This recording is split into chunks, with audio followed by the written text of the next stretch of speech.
right, team, how we doing? Coach Dana Cavalea here with the Becoming a Champion show, and I had the unbelievable pleasure of sitting down with the founder of Reebok. Here's his book, Shoemaker, by Joe Foster, the founder of Reebok. We had a great conversation. I know you're going to love it. It was inspiring. It was very real. It was humbling, and he really showed us all sides of what it takes to build a great business and also to build a great life. So I hope you enjoy this one. If you do, give us a like, give us a thumbs up, put your comments down below. But this was a great episode and really one of my favorites. Listen, Joe Foster built an iconic brand, and many of us know it.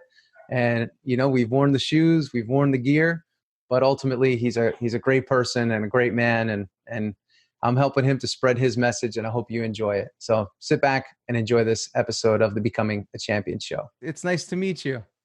It's good to meet you. It is indeed, yes. So whereabouts are you in America? I am in Florida right now, but I spend most of my time between Florida and New York. So I'm just north of West Palm Beach right now. That's pretty good down there, nice and warm. Yeah, you know what?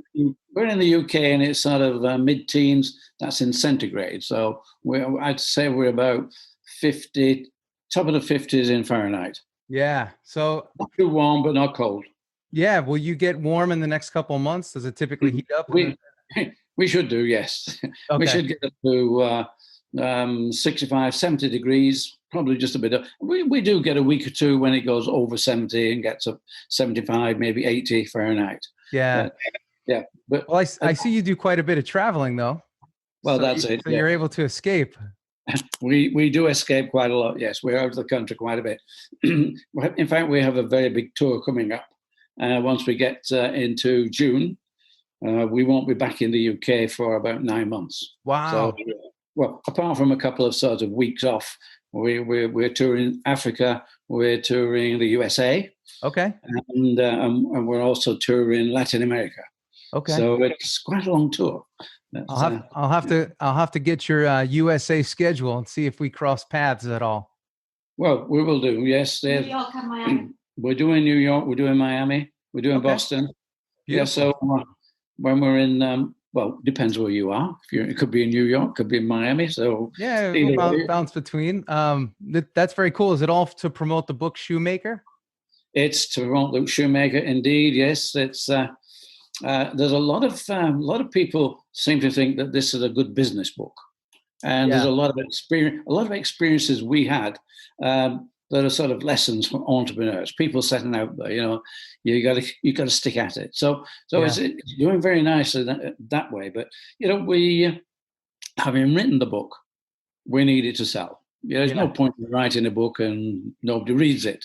So at that point now where we're pushing it, and since we can go on a tour, and that's very nice, and we can talk to a lot of people, it's good. We should be getting more books out there. Yeah, I have my book right here. I was reading it at the beach the other day. Right. So I'm not done with it yet. So don't spoil it for me. But I, you know what, I enjoyed really, like, I loved how you opened the book up. It was very it was in a very humble way. Okay. But I also felt in doing so it even though, you know, Reebok is obviously a tremendous brand, you brought it down to the level of somebody that is just starting a business, or somebody that's in business and maybe struggling, or somebody that's just getting ready to grow, or even somebody that's in the growth phase. You just brought everything down to many different levels, which I appreciated. Well, that is what people seem to think, that they can relate to this. This was not starting somewhere where you're doing $50 million and whatever. No, this is starting at nothing. Yeah. Just starting at nothing. It's a struggle. Which is great because, you know, today I feel like people talk about $50 million and $100 million like it's nothing. You know, if you spend time, you know, in some business forums and even on social media today, these numbers are spoken of like a dollar bill, and they shouldn't be, because for you, it's like, this is your life's work that led to, you know, great success. Yes. And the success really shouldn't be about money. It should be about the achievements. Yes. You know, the achievements are that you managed to, first of all, sell some product. Yeah. You know, be able to create a product which other people will buy. And then, you know, you look for your next step and your next step and your next step. And if you keep doing that, you know, eventually a bit of luck, and you do need some luck. You get some luck and keep on stepping forward, you get there. And so the book really was about this is how we started, and it's probably my story of Reebok. And my brother, unfortunately, my brother didn't make it all the way through. He only made it to the point where we got into the USA. And unfortunately, he died, which is a great shame. It's a great one of the, you know, if you can have a regret, and I don't like the idea of regrets, if you can, you know, because really, you know, my brother died, and that was a very sad time. And regrettably, he did not see the outcome of the efforts we put in there to get Reebok to number one, which we did do. Yeah. You know, I was going to ask you about those efforts. You know, when you were putting the efforts in to build the brand, did you feel that it was a lot of effort, or was it actually like joy and excitement that was driving you forward? Well, you know, you can get a lot of pleasure out of failure. Get a lot of pleasure out of the problems that you have to go through, because you know, beating the problem, coming away after the failure, coming out of that, and the lessons you've learned. So I think you have to have a certain sort of DNA, something that tells you, look, you know, so you hit the canvas, you get up again. So you hit the canvas again, you get up again, because you know, at the end of this, you're going to knock somebody else onto the canvas. You're going to win, but you've got to keep getting up. And there's, I suppose there's a certain amount of bad times in that. But, you know, again, how do you know good times if you don't have bad times? You know, how can you really feel the pleasure of the win if you've not actually experienced those bad days, those losses?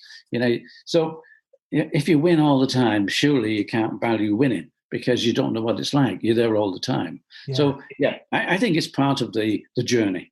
The journey, for it to be a pleasure, you've got to know the other side of it. Yeah. Do you think that's why some people, or, you know, a good amount of people, struggle in business? Like, they may have a great product, but they expect to win all the time, that they can't handle the down, they can't handle the loss?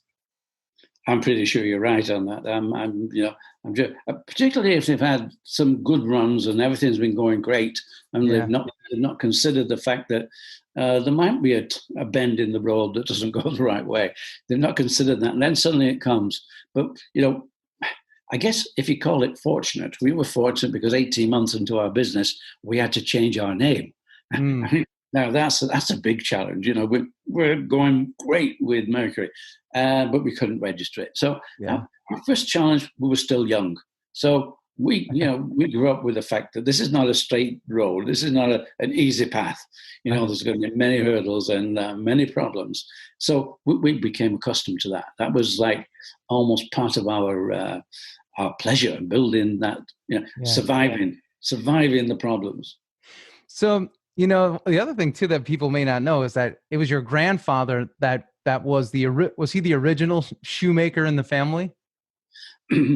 Well, I think he probably was the original shoemaker. His grandfather, that's going back quite a while, because my grandfather was born in 1880. So his grandfather, he was a cobbler, a repairer of shoes. He used to repair shoes, street shoes. But he also repaired cricket boots, because in those days, cricket in the UK was a game. That was probably the game. And cricket boots had spikes in the bottom. Okay. And I'm sure my grandfather asked his grandfather, why have they got spikes, Granddad? It gives them grip, because if you're running on grass, you'll slide, you'll slip. You need a grip because you've got to run, whether you're bowling the ball, whether you're batting, or whether you're in the field. So, I mean, and that inspired him to say, well, if I put some spikes in my running shoes, this will probably give me better grip, because they used to run on cinder tracks in those days, which were not very stable. Yeah. So this gave him more stability, and it worked. It worked. So he was a remarkable man, obviously. He died before I was born, but we were lucky. Reebok did well. You know, we got to a point where we could do a lot of research on him. Yeah. And so we brought a lot of his history. We brought it out there, and we were able to use it. And in the book, we were able to tell people about a man who, if Reebok had never emerged, he would have lived, died, and nobody would know about him. Yeah. But right now, I think it was probably one of my heroes, because he was obviously an influencer in his day. I mean, that word was probably never used, just like entrepreneur was never used. Yeah. He was an entrepreneur, and he was an influencer, because he could get people to wear his shoes that influenced other performers. So yes, unfortunately, he died at 53, which is very young. Yeah. Yeah. But he did a lot, up until that point, right? 53 is not that old, but it seems like he was a real innovator as well. Absolutely. I mean, if you really sort of look it all the way back, because he also invented the training shoe.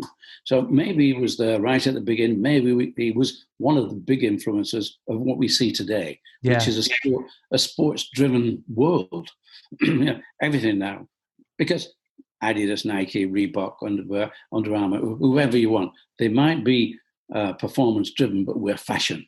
We're now fashion companies. We're out there on the street, and everybody's wearing something nice and comfortable. You're not wearing a collar and tie, and I'm not wearing a collar and tie. We want to be comfortable. We want to be comfortable. You're probably wearing sneakers, Yeah. I am.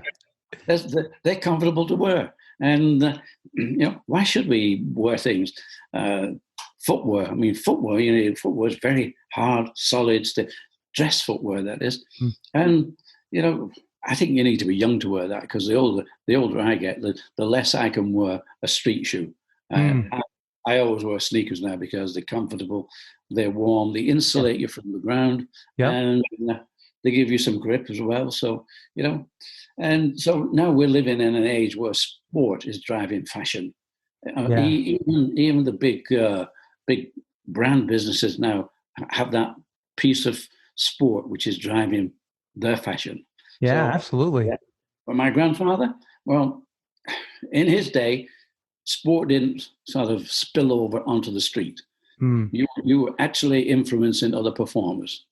And so you would never grow big. It was the fact that over time, this influence of sport has gone onto the street and is now really controlling what people wear. Yeah. Well, we're very happy that it has spilled over, because it's made life that much more comfortable for many of us. Absolutely. Oh, yeah, we get along. And, in many ways, it's warmer because the clothes might be comfortable, but they're very warm. So you can wear the right clothes at the right time instead of being told, no, you wear a collar and you tie and you do this. Everything was strict in those days, certainly for business. Yeah. I always found it very cool to see an older gentleman wearing a cool pair of sneakers. I just think it said something about them as a person, that it's like, hey, I'm hip, I'm cool, and I'm comfortable. Well, for the last two dress events that I've been to, where you have to wear a tuxedo, I've actually worn a pair of Reebok Club C's, black Club C's, that have my initials on them. So, and everyone was saying, "Oh, that's cool." Yeah, I'm going to write that down. I'm going to check those out. Right. No, but, I wanted to ask you, in growing up with a family of shoemakers, or from a family of shoemakers, was that what you always wanted to do? Or was there another passion that you actually wanted to pursue, but, maybe you felt like, hey, I have to keep this going, or, you were thrown into it? I was curious to explore that with you. Well, I guess I grew up like a normal kid, and you want to do everything. You want to fly an airplane, you want to drive a train, you want to race a car, you want to do all the adventurous things in life. And I don't think making shoes sounded that adventurous to me. I think my father would have preferred me to go into accountancy, as against be marketing and making footwear. But I didn't have many ambitions growing up, but I was born in 1935. By 1939, World War II was there. And for 6 years, I lived as a youngster with World War II. Well, as a youngster, you don't even know it's a war. It's just another word in your life, and more adventure because the lights were out. We couldn't have the lights on because everything was in pitch black for air raids and things like that. Yeah. But that was fun. As kids, you make fun out of everything. So I was 10 years old before the war ended, and everybody put the lights on, and wow, life changed. Yeah. I got a bit of education. Yeah, eventually went to college, but I don't think I was ever seriously thinking about my future at any of that time. And so, just at 17, I joined the company. I joined the J.W. Foster company. But as a 17, at 18, I had to go and do national service. This is not long after the war, so we were still doing 2 years of national service where you had to go into one of the armed forces and spend 2 years training and whatever. And Jeff and myself, we both went away, and we went away at the same time. Jeff had been deferred. He's 2 years older than me, but he'd been deferred. So we both went at the same time. Jeff went to Germany, and of course he saw Adidas and saw Puma. I stayed in the UK and played badminton for most of my time because the armed forces love sport. So if you're good or reasonably good at something, you end up playing sport most of the time. As against, I was supposed to be on radar, which we did a bit of radar, and that was okay. I enjoyed that, but really they decided I could play badminton better than I could handle a radar screen. so they sort of I was all over the place playing. But then after 2 years you come back, and we came back. And those 2 years were quite formative in a way because, you grow up with your mother being there. She's doing the washing. She's making your meals. You just rely on the family. You go and you spend 2 years away and you learn that you got to look after yourself. Yeah. Nobody else is going to look after you. So you got to find ways of doing things, which means your attitude changes, whether you realize it or not. Your approach to life changes. Yeah. And so coming out of the forces, we came back, both of us came back to a company that was failing, the J.W. Foster company, a company my grandfather had built so fabulously, was failing. And why was it failing? Because my uncle, Bill, he's actually called John, because we were all JWs. J.W. Foster, he was John William, my father was James William, I'm Joseph William, and my brother was Jeffrey William, all JWs. Yeah. However, Uncle Bill and my father, they were running the company. The unfortunate thing is there was about 5 years age difference, and they did not get on. In fact, they were feuding. You probably heard the story of Addie Dassler and Rudy Dassler. They worked together, but they were always feuding. Yeah. But Rudy had the good sense to leave and set up Puma. That was good. But my father and uncle, no, they didn't have any good sense. They just kept feuding. They just kept fighting. Fighting. And that doesn't do your business any good. No. The business was going nowhere. And after doing our 2 years away in national service, it was very easy when we came back to see that this was failing. Wow, it's going. I'm 20 years old, my brother's 22 years old, and we, at that age, we thought, where's our future? And I remember talking to my dad and saying, Dad, we got to do some marketing, we got to do some sales, get sales out, we've got to do something to improve this company because it's going nowhere. And all he could say to me is, Joe, when I've gone and your uncle's gone, this company will be yours. Well, the answer was, Dad, we don't want you to go. It's not the plan. But this business will be gone long before you have. And no matter what, we couldn't convince my father to come with us and help and set up something different, or for them, my father and uncle, to take this company and let's do something like my grandfather. My grandfather got gold medals in his shoes in 1908 in the London Olympics. Yeah, I read that. Yeah. And Chariots of Fire. I don't know if you ever saw the film or heard of the film, but Chariots of Fire. I've heard of it. I haven't seen it, though. No. Those were three athletes, Eric Liddell, Harold Abrahams, and Lord Burleigh. They were immortalized in that film because in the 1920s, all three of them won gold medals at the Olympics. And they wore the shoes made by Joe Foster, my grandfather. Yeah. So, a lot of history there. A lot of, and people talk today about how do you advertise, how do you promote your shoes? Well, you do that by telling stories now. People are interested in stories. They're not interested in saying, look, this has got this rubber, this has got this on this. No, they're not interested in what people would say is the benefits. They're interested in how did he get there? Yeah. Where did he come from? How, what's the story? And and Reebok, emerging from the Foster family, of course, that has a story. Yeah. Way back to 1895. So, right. So that's how things are done today. But the only way that Jeff and I, when we tried, we decided to go to college and learn a bit more about footwear. And what we did do, we made a lot of friends, a lot of associates when we went to college, people who could help us, people who were in other sides of the footwear industry. But they could tell us where to get machinery, where to get materials, certain things that you don't learn that on the factory floor. You only learn it outside of the factory. So when we left, we had a lot of help, a lot of friends who we could go to, and that was so valuable. It was so valuable. Just meeting other people, talking to other people who are in the same industry.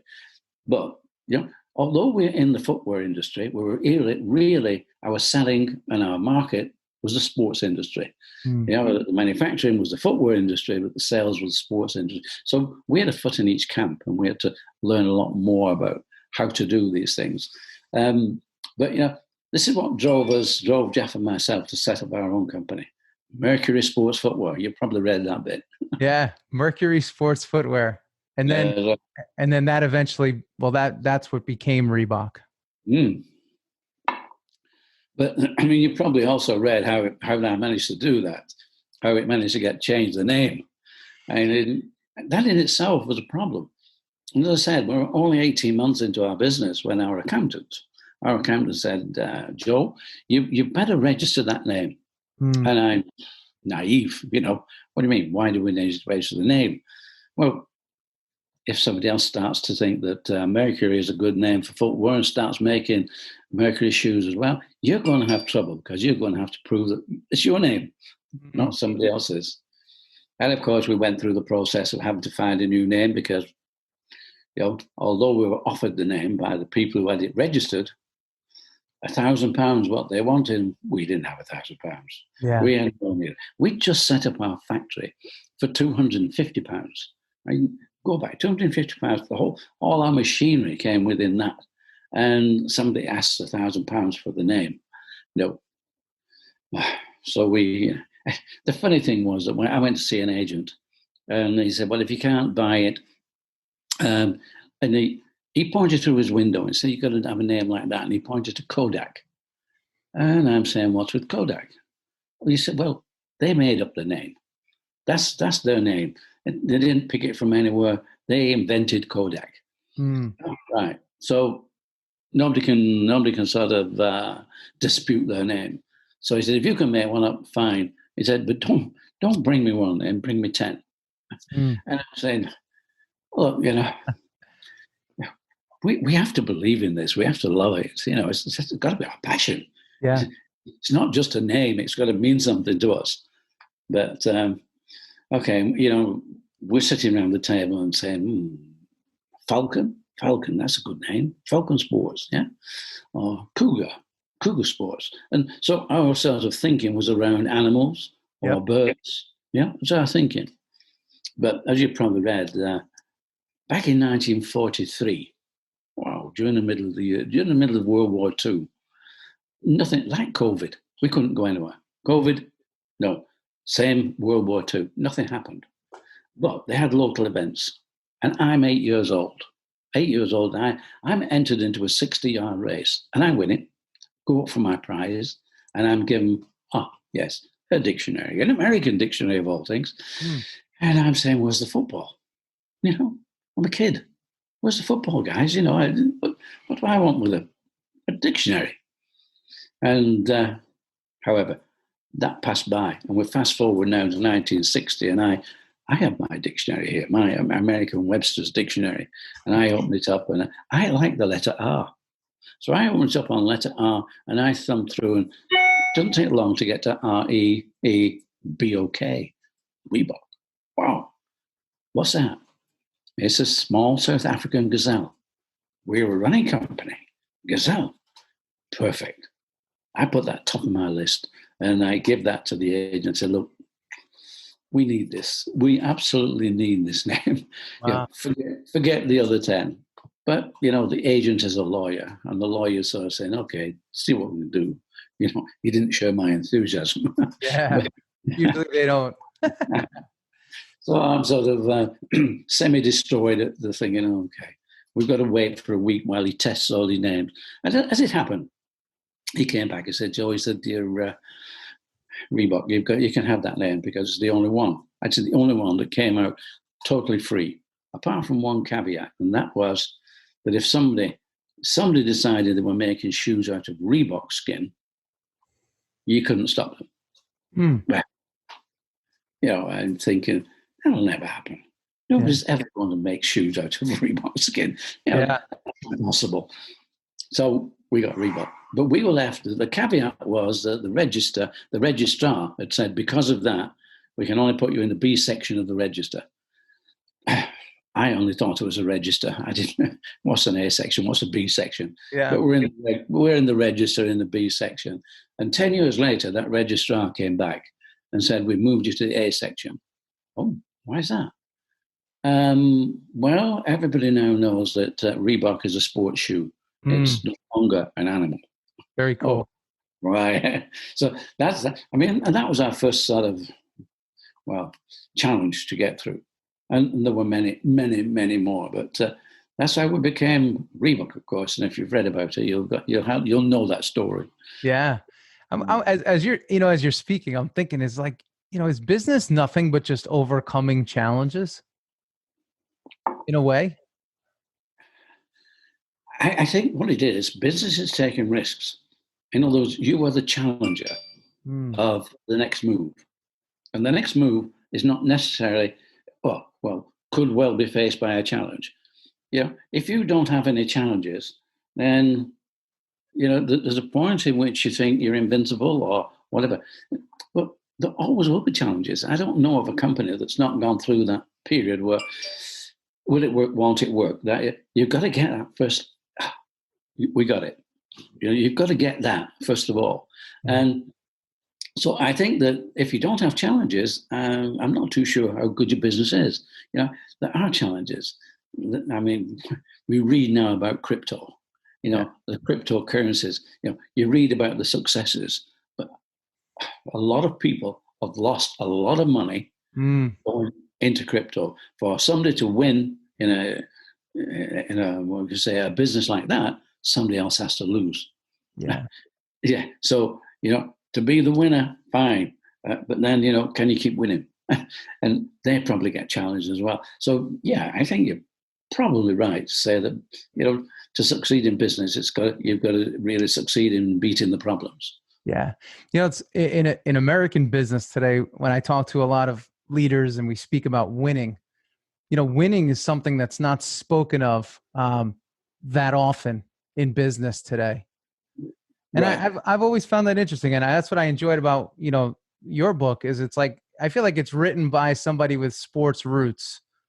Yes. And it's written from that angle where, you're a competitive person. Like it's about competition. It's about competing. And one of the lines that I have written here is, some people run to beat others and I ran to beat myself. I enjoyed that, but winning and competition, I mean, that's got to be a part of business today. Well, it has to be, because we look at winning something as though it's sport, as though it's something, it's a challenge. Well, this is a challenge, but it's not the simple challenge of playing a sport and winning whatever number. Because, I mean, and I still say today that the race isn't over until you've won. Because you can lose so many parts of the race, but it's not over until you've won. So you just keep going. It's another race. It's another part of the race. And I think it might be a bit masochistic, but I think, you've got to enjoy the pleasure of getting over the problem. Yeah. And I said, and when people ask me what's the most important thing about being in business, and I say it's to have fun. You got to have fun. If you're not having fun, don't bother. Yeah. Which is interesting as you say that, right? Because you're like, we're going to have a lot of problems. We're going to overcome those problems, but we have to have fun. You know, when you associate the word problems and fun, they usually don't go together too well. How did you balance that? I'm very curious about that. Well, I think that, you know, you can get up in the morning and you can say, today I'm going to have fun. I'm going to enjoy today. But if you get up in the morning because there's some problem there and think, oh, I'm not going to enjoy today, then you won't. So you've got to face life as though there's the challenge. Life itself is a challenge. There's a challenge around every corner. And every time you succeed, it's another star, a gold star. That's another one we've got. And so you're achieving small things and element. And, you know, and I think if you're not challenged, it's hard to judge how you achieve it. You have to get challenges somewhere, and then you achieve. And that is so much the pleasure of being in business, of being an entrepreneur, is the challenge of succeeding something. Yeah, it may take you a long while. You may have failures. And I had a ton of failures trying to get onto the American market. I had a ton of failures. But we got there. And, you know, and I say to everybody, we were lucky because running became something during that period. Running became a big category in America. But, you know, it was a 10-year period. It wasn't overnight. It took us 10 years and took 10 years for it to be there at the right time. Yeah. You know? So every one of us, I think, faces a challenge like that. And sometimes, well, a lot of times people wonder, should we, shouldn't we? And then it's gone. That opportunity is gone. Yeah. You just got to keep on having being determined to push that little bit harder. Yeah. And, you know, just keep moving forward, move towards what it is that you want. I think a lot of people, you know, they see the brand that you've built, but again, they see this big brand, but they don't understand each of those little battles that you had to fight along the way and win to create that big brand. Oh, absolutely. And I think, you know, there must be some people who don't make it. You know, they maybe achieve a number of successes, but then they get either destroyed with something. And we could have been destroyed a few times. And they're in the book. We could have been destroyed a few times. You know, when our distributor he went out of business because he did some really big mistakes, and he was a distributor in the UK. Went out of business, nearly took us. You know, we could have gone down with that, but we had to think our way through it. And so there were a number of times when we could have lost our business. But you just got to say, no, we got to get around this.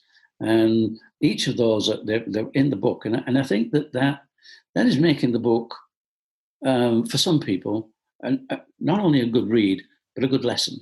They're learning. Oh, yeah, wow, they got through that one. They got through that one. And you know, I think that's what's really helping to push the book along. And, you know, what's happened with COVID? COVID, a lot of people have been working from home.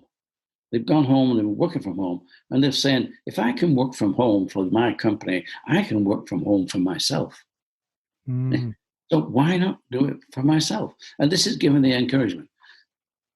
A lot of those will fail because, you know, they didn't think of the idea of going work for themselves. They didn't plan that. It came as a matter of, why don't I? But some will succeed.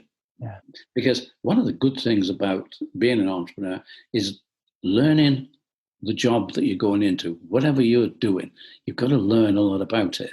And sometimes you have to work for people to learn some of that. Like Jeff and I worked for the family business to learn something before we made our move. And our move, a bit like COVID, was forced onto us. We didn't particularly think that we should be moving away from the family business. And you look back on that and you think how disastrous that may have been, but how lucky it was that we did it. These things are, you know, whether it's fate, whatever it is, there are things along the road that you go that you have no control over. You just got to make a decision. And so we had a lot of things we didn't control, but we made a decision where we came back into control. And yeah, a lot of people, and I think we were lucky. We were two together. So I was lucky to be working with my brother. And my brother loved the factory. He loved being in the factory. That's all he wanted to do. And he said, Joe, he said, I'll look after the factory. You do everything else. Okay. Right. What does that mean? Yeah. Well, that means we've got to sort of, I did a lot of designing, but I did more of the sales and the marketing, meeting people. Yeah. And, I found that meeting people, that was one of the most important things in life, because you can talk to people. Not, I say talk, you can talk with people. Yeah. A lot of people that may be the boss of a company like to tell everybody what to do. Yeah. I love people telling me what I should do. Yeah. Coming up with ideas that, that's a good idea. So it takes a lot of people for that company to grow. It takes a team that has to share that winning culture. Be excited about it every day. Come on, what are we doing next? Where are we going next? This is happening. Yeah. And I guess the sports industry is quite romantic.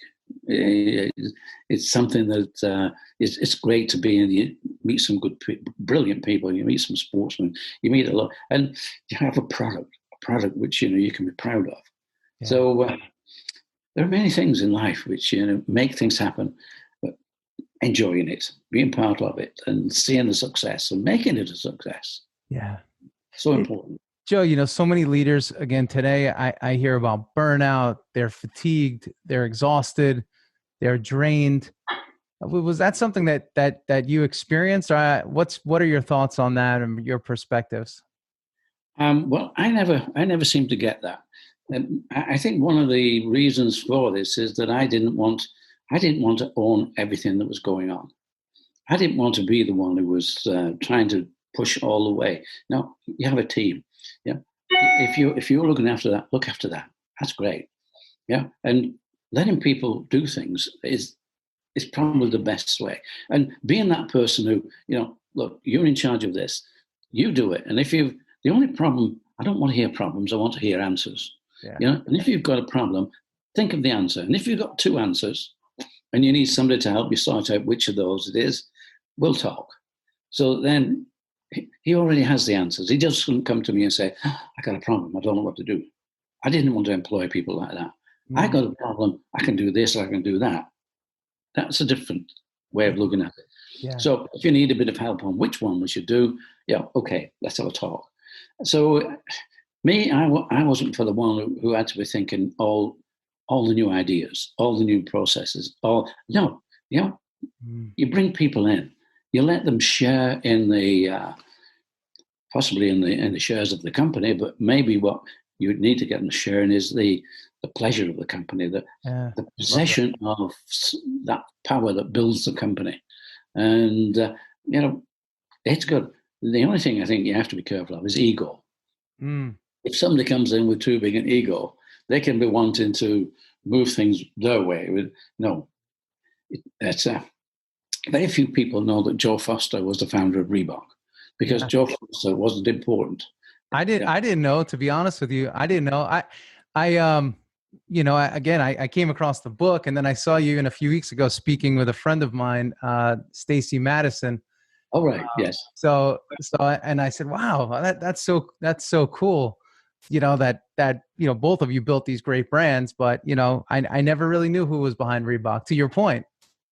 Yes. And because my point was the fact that I didn't want people to get confused about what is this? There is a person there. We should always go to this person. No, there was a team. Yeah. A lot of people built Reebok. Yeah. We just happened to be the founder. And so it was always about Reebok, always about the name, the company, and what we should do with Reebok. Not about Joe Foster. And people didn't have to consult me. It was a matter of do something. And if you do it wrong, next time you'll do it right. Which I'm sure that took a lot of pressure off of you as well, because you knew you had people to also come up with that next great idea or bring something unique to the table. It didn't put all of it on you.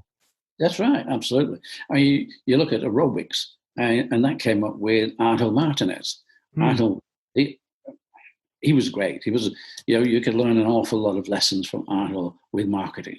Yeah. Yeah. And he brought a tremendous skill there, and he had that idea. So great. And he got the benefit. As far as I'm concerned, he was a man who really gave us the key to growth. Right. So a lot of good people in there. Paul Fireman was great. He started us off in America. And Arnold Martinez. These people, they were like your gatekeepers. They were the ones that helped you and helped the brand. As far as I was concerned, it wasn't too much helping me. It was helping Reebok. Yeah. Which I find it all interesting because, again, when I get a chance to talk to a lot of leaders, and some of them are very frustrated leaders, and the first thing they do is they blame their people. And you're actually saying, hey, no, it's actually your people that will help you become great. Absolutely. Yes. I mean, it has to be. So if there's a skill at all, it's getting the right team on to work with. So it's not good at business, good at marketing, good at whatever. It's good at team building. And you have to have that team because, eventually Reebok had thousands of people whilst I was there. But it was done with teams and with people. And you could meet, I might not have known the majority of them by name, but I knew their leaders. And as a team, we just worked together. And it was great to go and just join in and become part of whatever was going on. Yeah. As against being the founder, you're part of this tremendous growth. This Reebok, great. Yeah. And it sounds like something else that you had that was a competitive advantage was a great team at home. Oh yeah, yes. Well, I mean, you've got two loves of your life. One is your business, and the other one is your family. And it's trying to get them to work together. Not always is it good for the family because. Not always is it good for the team, for the brand. But really, if the brand needs you, you have to go. Those are the things, certainly in those early days, you have to do it. Maybe most of the things with the family could wait a little. And it's getting that mix. Not always does it work, but again, we were fortunate. We were doing things in Monte Carlo. We were putting on pro celebrity tennis events, and we had A-list Hollywood people. And so, yeah, my family had loved to go and become part of those events. It was a great time. I believe it. So I have one last question for you. I call this the Becoming a Champion show. I always believe we're on a journey to become champions. At different points of our lives, we define that differently. And what does that word champion mean to you? Well, a champion for me is helping people to achieve the best. If you help those people achieve the best, you're the champion. You've done something because, if it's a simple race and you win the race, that is a different thing. I think in business, a champion is one who manages to bring a lot of people along. Yeah. You all cross that finish line with a smile on your face. And the good thing about marathon running is that everybody wins because everybody gets a medal. Yeah. You're not the number one. You could be number 1,050 or whatever, but you get a medal. You've actually beaten 26 miles, so you're a winner. You're a winner, and so to be a champion is to bring along as many winners as you can. Just put them together, let them come across that line with you. And so for me, it's not an individual thing; it's a group thing. It's something that a lot of people have to be there, and it's more individual now because the Reebok challenge was great. That was going on. Now we've got Shoemaker, and Shoemaker's book telling the story. And I guess now that I have to champion Joe Foster. I have to say it's me. I wrote the book. Hi, I want you to read it. Because you may gain some idea of what we went through, and what a pleasure it is now that Reebok, and now that Reebok has come out of the shadows from under the Adidas brand, now with ABG, and ABG are brilliant at one big thing, and that is visibility. They will make the brand visible over the next 12, 18 months. The brand will become so visible. We'll go from just under a $2 billion company. We'll be a $5 or $6 billion company at the end of 23. We'll be Fantastic. a company again. Then there's going to be challenges. The next challenge is, what's the strategy beyond exposure? Yeah. So I'm waiting for that. I'm up for that. I'm willing to join the team, whatever it is, and sort of say, "Come on, guys, let's get together again." Yeah. Well, it's like the continuation of the story. The story just keeps going and evolving, which is fantastic. I think that has to happen with a brand. I think you have to keep on having stories, and you keep on having to change and expand, do something different, and do it with grace, do it with fun, do it with a smile on your face, and enjoy it. There's no pressure is what you put on yourself. Come from anywhere else, you put it on yourself. When you get enough people around you, that you don't feel that pressure, you do actually feel the pleasure. Yeah. And as you said that, I have one more last question. Does pressure help you? I think it helps you move forward. Yes, it's like any pressure. You put some pressure in a hose pipe, and out comes the water, and it comes out. The more pressure, the more comes out. Right. So it's a healthy sort of pressure. It's the thing that says, "Wow, we're gaining momentum." Gaining momentum is pressure. Yeah. It's the same thing. And people look at it as though something is pressing you, putting you down. No. Look at the pressure of something which is helping you make those next moves, taking on something better. Because wow, we can do it. Yeah. So reverse the pressure. It's like all the problems in the world. Reverse them, and you find that you can make something better out of that problem. You can create a winner. I guess too, it's like it depends on where the pressure is coming from, right? If you're being pressured from below, you're going to go lift up. If you're pressured from behind, you're going to move forward. But if you're pressured down, you're going to sink. Well, if you're pressured down, move over. Yeah, move over, right? Get out of there. Yeah, move over. Yeah, this was great. I really, I was really excited to meet you and spend some time with you today. That's been a pleasure. It really has. Yeah, so I'm excited to actually finish the book, and I'll put a link for everybody to get Shoemaker, in the show notes as well. So this was fantastic, and I hope to be able to shake your hand at some point. Well, we're going to come into Miami, so we're coming through there. Julie will keep you updated, and there's lots of stuff that we'll put out. We've only just completed the dates of where we will be at what time. And whilst we've completed the dates, we've got to put a lot of the logistics around that. Okay. So when we get all the logistics and everything done, if we come into Miami, how are we going to stay in there 1 day, 2 days, 5 days? So those are the logistics. Got it. Okay. And we've got people to meet. Wow, yeah, got a lot of people to meet. There's a lot of people. Yeah, it's good. I want to shake hands with. Yes, so yeah, absolutely. Yeah, this was great, Joe. So thank you again, and I appreciate you making time, and also enjoy the rest of your day. And I know the book's gonna go the distance. It will. It'll go the distance. We'll make sure. And your help is great. Yes, please. Absolutely. I'll do my best to promote it for you as well. Excellent. So thank you again.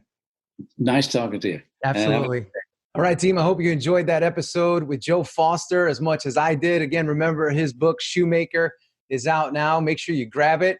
You're going to love it. I've really enjoyed learning about his life, his story, about his grandfather, his father, and what it was like to build the brand of Reebok. And one of my favorite takeaways is don't forget to tell your story. If you're going to build a brand, if you're going to build a company, don't forget about the story. And we all have a story, and every story is important. And some parts of your story that you may not think are important, they're important because those are the parts that make up your story. So don't forget to incorporate story and storytelling into brand building.